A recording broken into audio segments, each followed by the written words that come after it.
The next thing we're going to talk about is how we programmed our game. That's the adventure. First, we made a character text to tell the starting story by making a function. Next, to make it go back to the beginning and start again when the mission fails, we created a code to start the game under the assumption that mission 1 and 2 failed. When the player comes to the coded black space, the next function is called and level 1 is ready to begin with 90-second countdown. We made the turtle to be controlled by the player and 4 trashes and 3 animals are coded to be placed randomly.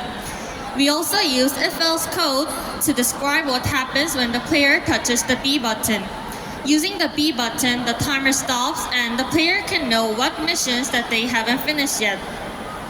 Back to the game, when the player touches the trash or animals, the point increase. And when the player is at the ending point character and the missions are true, level 2 code is called. But if not, it tells you that you're not done.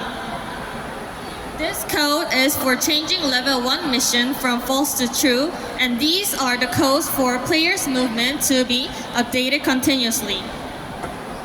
And next, these are the codes for level 2 setting, and then you can get random points between 8 and 15 when the player hits the water while moving. And when the player is hit by gas, we code it to start all over again. We used if code to make jumping skills with button A, and these are the process of how gases and waters are made. Also, by the next code, we ensure the stones alternating from the both sides, and if the score is more than 100, the character will go straight to the finishing character in the upper right corner, and the player will move on to the next function. These are the process of earth gauge filling and the code for player's movement. And this is the code for telling the ending story by character test. Last of all is about how to play ZC Adventure. To sum up, to play level 1, you should push button A to start, and you can check your current progress by pushing button B. And you should rescue 3 animals and collect 4 trashes to go to level 2.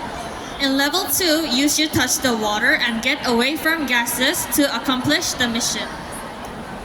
Lastly, we hope our game can inform people around us about the seriousness of the climate crisis and promote the practice of carbon neutrality. Thank you all so much for listening.